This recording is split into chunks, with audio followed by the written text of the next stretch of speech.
Teacher हूँ और आज ये हमारे क्लस्टर पे TLM की एग्जीबिशन है और ये मैंने इसके लिए मैं 5वीं कक्षा में पढ़ाती हूँ। 5वीं कक्षा में इंग्लिश में मैंने ये TLM बनाई है। इसमें हम अपोजिट वर्ड्स बच्चों को सिखा रहे हैं।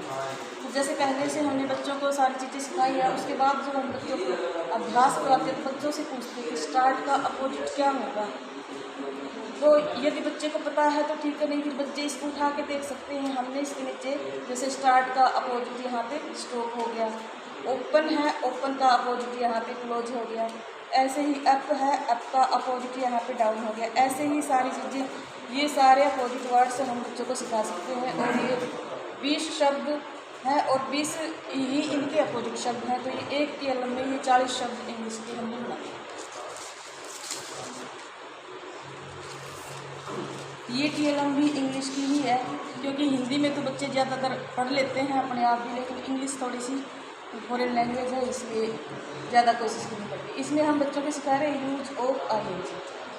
तो बच्चों को पहले हम ये दिखाएंगे वर्ब की first form, second form and third form. उसके बाद जब हम बच्चों को बताते हैं कि हमने ING का यूज करना है, तो उसके लिए हमने ये बनाया ताकि बच्चों को ये पता लगे कि सिर्फ वर्ब की फर्स्ट फॉर्म के साथ ही हम ING का यूज कर सकते हैं, सेकंड या थर्ड के साथ नहीं होगा इसका यूज। ये ऐसे ही जैसे मेक, मेड और मेड है, ऐसे ही हैं सारे, जैसे टेक, टेकन, ये सारी चीज़ें बच्चों को हम ING का यूज सिखा सकते हैं।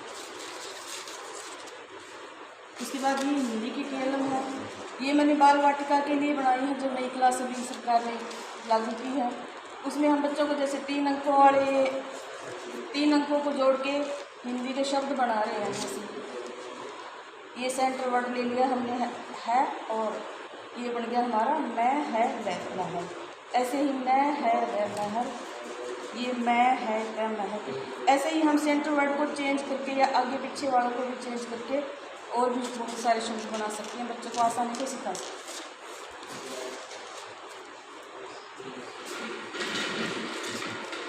ये है जो 5वीं क्लास के लिए संख्या ज्ञान के लिए गणित का TLM।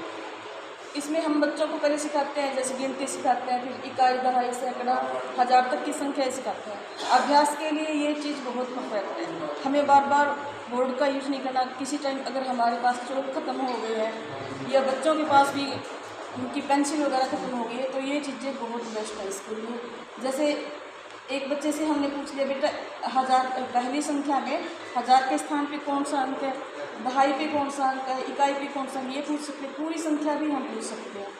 एक संख्या को हम कई संख्या में बना सकते हैं। जैसे एक बच्चे से ये पूछ लिया कितनी संख्या है, उसके बाद हमने इसको यहाँ चेंज कर दिया, दूसरे से पूछेंगे अब कौन सी संख्या है। ये सारे ऐसे हम चेंज करके बहुत सारी संख्याएँ हम इससे बना सकते हैं। अब बच्चे इंटरेस्ट लेके इससे सीखते हैं। इसके बाद है EVS। 5वीं क्लास में EVS के लिए हमने अम्मा की रसोई में क्या क्या होता है, ये बच्चों को रियल ऑब्जेक्ट के बारे में रियल ऑब्जेक्ट दिखाकर उनको सिखाना है कि कौन सी चीज़ होती है, कौन सी नहीं होती। इससे पहले, ये बनाने से पहले मैं बच्चों को कई बार सिखाया कि ये मसाले होते हैं, ये अनाज होते हैं, लेकिन वो उसमें पजल हो जाते थे।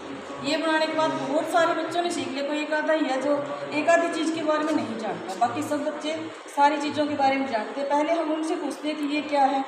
अगर बच्चा पहचान लेता है तो ठीक, नहीं तो उसको कहेंगे आप बेटा इसको उठा के देखो और इसके नीचे इसका नाम लिखा हुआ है। जैसे ये चावल हो गए, ये बाजरा हो गया। इसके अलावा हम इसमें से बच्चे से ये पूछते हैं कि इसमें से आप अनाज को छांटो और अपनी कॉपी में उसका नाम लिखो। इसके अलावा ये जैसे रसोई में मसाले कौन से होते हैं, ये इसके अलावा हम किसी चीज़ का स्वाद पूछ सकते हैं। जैसे कि ये क्या है, इसका स्वाद कैसा होता है, ये क्या चीज़ है, ये किस चीज़ में काम आती है, कहाँ काम आती है। ये सारी चीज़ें अम्मा की रसोई से संबंधित हम बच्चों को सिखाते हैं।